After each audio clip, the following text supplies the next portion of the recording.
opening ceremony for the Winter Olympics in Calgary, Alberta, Canada. ABC Sports once again will be carrying you through from opening ceremony to closing ceremony, all 16 days of competition right on through, much of it live. I think one of the most exciting competitions there, really, will be the ladies figure skating, because it figures to be so competitive this year.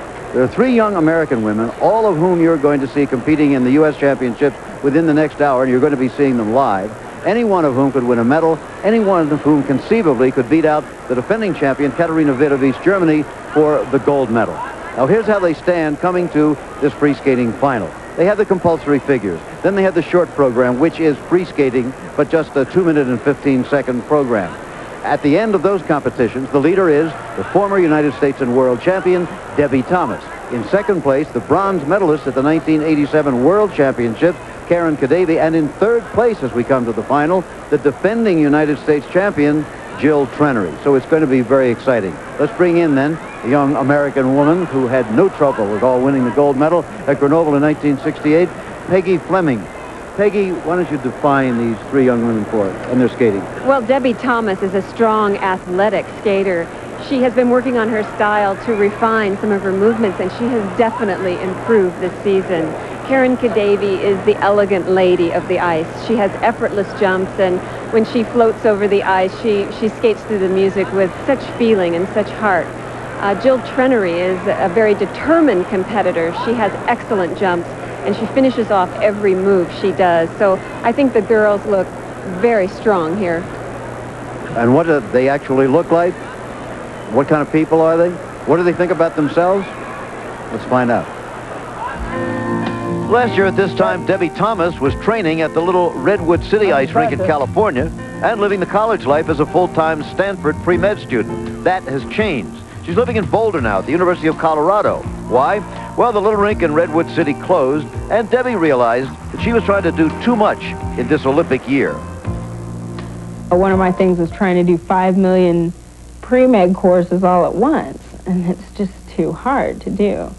And I like to succeed in what I'm doing, and if I'm not doing really well, then that makes me depressed, and that makes everything worse.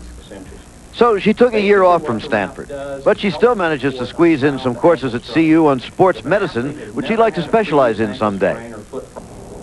But in this Olympic year, skating is finally #1 because Debi remembers very clearly what it's like to win. To win it with a performance like that was just one of the ultimate things that you experience in competitive skating. And she knows what it's like to be unable to do her best and lose as she did last year. I was injured, and I knew that I was struggling, and I didn't really want to be there, and I wasn't into it. Instead, she goes into this year determined to be prepared. I'm skating about 20 billion times better than I was last year. But it didn't happen overnight. After 3 months off to cure her tendinitis, she was out of shape, out of breath, and really disenchanted with herself. I was really going overboard, you know, and just saying I'm a failure and I'm a loser and I can't do it and forget it. And so now I'm saying, okay, you're going to make these mistakes. You're human. You can't help it. You know, the thing is to just go out there and try and do it the best you can. While she works on her mental approach, George de la Peña, a dancer from the American Ballet Theater, has been working on getting her to feel the music and the character of Carmen. Yes, that's the stuff. Now enjoy that. But perhaps it was working a few hours with ballet's greatest, Mikhail Baryshnikov, that energized her. He just took the things that I was already doing, you know, I'd do something like this, and he said, can't you go like this? You know, and I was like, well, gosh, that looks totally different.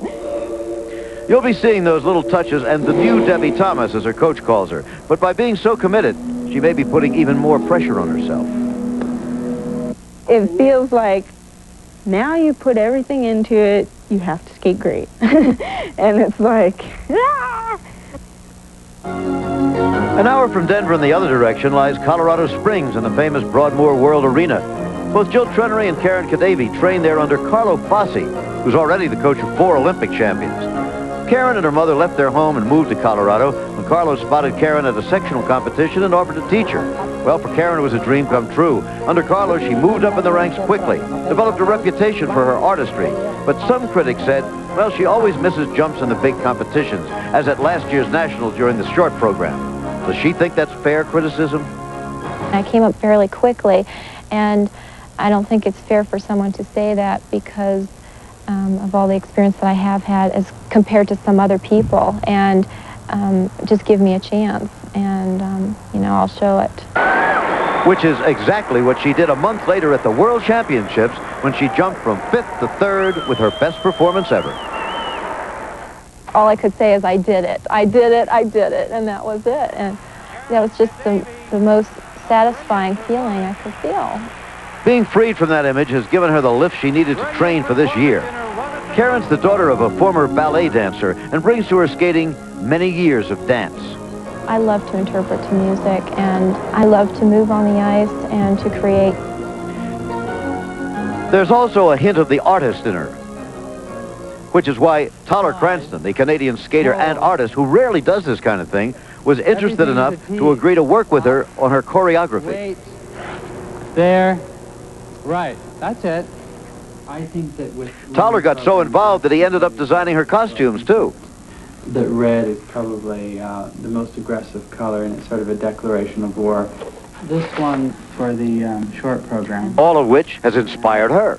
I feel very good this year, and you know, better than I have felt. I feel very happy, and I feel very confident, and I think that's the way I like to feel. Last year, when 18-year-old Jill Trenary burst onto the skating scene and won the national title, no one was more surprised than she was. The moment my music stopped, it was just the best feeling I've ever had. I was so proud of myself for pulling it off. She was especially proud because she'd been through a year and a half of struggle, building herself up after a terrible accident. Another skater's blade ripped through her left calf, severing the muscle and the artery. She was expected to walk with a limp, not win the national championship. Less than 3 months after it happened, she forced her swollen foot into a skate and began relearning to jump. It was hard. It was hard emotionally and mentally to come back. I was so low, and I didn't think I could be the same skater. And it taught me to toughen up. She was tough again at her first World Championship last year when she made a serious basic error on her very first compulsory figure and had to fight her way up from 12th to 7th after her long program. Everyone else was saying I was out of it, but, you know, I came back and I did it. Even so, after losing to Debi and Caryn at Worlds, she may have to convince some doubters that she deserves the national title she won last year. People will say, you know, it was a fluke. Debi was injured. Caryn fell. That's competition, so I don't call that a fluke. So, yeah, I do have to prove to some people, but not to myself. It's like you're on a pedestal and you're waiting for you to fall. It would really mean a lot to me to win the title back 2 years in a row. The first time isn't as hard. I've always heard that. You're not expected to, but to go back and regain it with all the pressure would really be special. Starting on February 15th, the marks for Debi Thomas and Kadavy and Jill Trenary coming up right now. Just before them, Cindy Bortz. And you know, one of the great things about this warm-up is you see all the girls practicing triple jump, triple jump, triple jump. One really good spin done just a little while ago by one Jerry skater Campbell. just absolutely pulled the house down. Made all the difference in the world. Yep. But the nerve, the essence of this competition is still triple jumps, and that's where their point of view is. Let's listen to Alex McGowan if we can. Well, PA drowning him out this time.